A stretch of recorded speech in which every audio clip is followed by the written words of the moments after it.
Have you ever heard of D.B. Cooper, the man who hijacked a plane, vanished into thin air, and left behind one of aviation's greatest unsolved mysteries? Imagine a man so elusive that even after decades, his true identity remains shrouded in secrecy. Picture a daring crime, a parachute, and a wilderness that swallowed all traces of a man named D.B. Cooper. Now let's dive into the fascinating story of D.B. Cooper, the man who seemingly disappeared without a trace. On the afternoon of November 24th, 1971, a man identifying himself as Dan Cooper boarded Northwest Orient Airlines Flight 305. He was nondescript, a man who could disappear into a crowd without a second glance. Clad in a business suit with a black tie and white shirt, he didn't seem out of the ordinary. Yet beneath this unassuming exterior lay the mind of one of the most audacious criminals in aviation history. As the plane took off from Portland, Oregon, Cooper handed a note to Florence Schaffner, the flight attendant. She dismissed it as just another lonely businessman's phone number until he leaned in closer. "Miss, you'd better look at that note. I have a bomb," he whispered. The note was concise, its message chillingly clear. Cooper demanded $200,000 in $20 bills and 4 parachutes. He also insisted that the plane land in Seattle where his demands would be met. As the plane descended onto the tarmac of Seattle-Tacoma Airport, Cooper remained calm, sipping his bourbon, ice clinking gently in the glass. The authorities scrambled to gather the cash and parachutes, while the passengers were told that their delay was due to a minor mechanical issue. None of them had any inkling of the drama unfolding in the plane's cabin. Finally, after hours of tense waiting, the ransom and parachutes arrived. In exchange, Cooper released the passengers, keeping only the flight crew on board. With the money and parachutes in his possession, Cooper instructed the pilot to take off again, setting the stage for his infamous escape. His audacious plan was in motion, a plan that would baffle investigators for decades to come, transforming Dan Cooper into the enigmatic figure we know today as D.B. Cooper. The stage was set for one of the most daring, unresolved hijackings in the annals of crime history. As the plane was flying over the Pacific Northwest, Cooper did something that would forever etch his name in the annals of crime history. Picture this: the jet engine roars, cutting through the cold, turbulent night sky. A sense of dread and anticipation hangs heavy in the air. D.B. Cooper, a man cloaked in mystery and audacity, stands at the precipice of an action that would cement him as one of the most enigmatic figures of the 20th century. The weather conditions were far from ideal. It was a dark and stormy night. The wind howled like a wild beast and rain pelted the aircraft with relentless fury.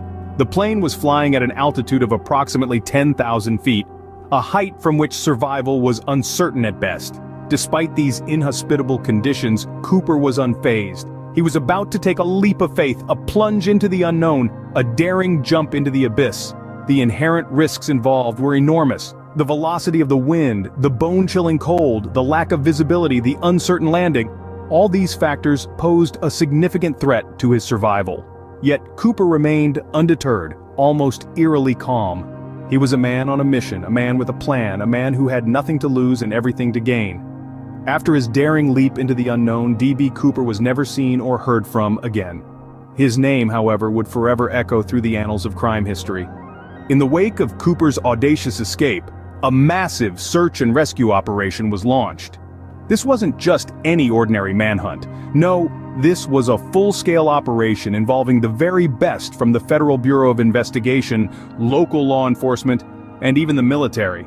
They were all united with a single purpose: to locate the audacious D.B. Cooper, or at the very least, find a trace of his whereabouts. The search was nothing short of extensive, stretching across multiple states and involving hundreds of individuals. Helicopters took to the skies, scouring the vast wilderness from above. Their rotors echoed through the valleys and over the peaks, a constant hum that was a reminder of the man they were trying to find. But it wasn't just the skies that were combed. Ground searches were conducted, with teams of men and women painstakingly sifting through every inch of the rugged terrain. They faced the elements, combated fatigue, and pushed through the uncertainty, all in the hopes of finding something, anything, that could lead them to Cooper. Even the depths of the nearby lakes weren't exempt from the search. Submarines were deployed, their sonar pinging through the murky waters in an attempt to locate any evidence that might have sunk beneath the surface. It was a race against time, against nature, against the cunning of one man. Yet despite their best efforts, despite the manpower and resources poured into the operation, there was a distinct lack of any conclusive evidence. The vastness of the search area, coupled with the harsh conditions, proved to be formidable obstacles. The trail was cold, and the man known as D.B. Cooper seemed to have vanished without a trace. The search continued. Days turned into weeks, weeks into months, and months into years. Yet, the mystery of D.B. Cooper remained unsolved. The audacious hijacker had seemingly slipped through their fingers, leaving behind a trail of more questions than answers. Despite the exhaustive efforts of authorities, the search for D.B. Cooper yielded more questions than answers. Today, over half a century later, the D.B. Cooper case remains one of the FBI's longest and most exhaustive investigations. The allure of this unsolved enigma, the question of who D.B. Cooper was and what became of him, continues to captivate the imaginations of mystery enthusiasts and armchair detectives alike. Over the years, a myriad of theories have emerged, each more intriguing than the last. Some speculate that Cooper was a thrill-seeker who died in the jump, while others believe he was a seasoned criminal who managed to elude capture. There are those who even suggest he may have been a government agent involved in a covert operation. In 2016, the FBI decided to suspend active investigation of the case, but that hasn't dampened the public's fascination. Every new piece of evidence, every potential lead, ignites fresh excitement. And so, the mystery of D.B. Cooper persists, a tantalizing puzzle that continues to captivate and confound us to this day.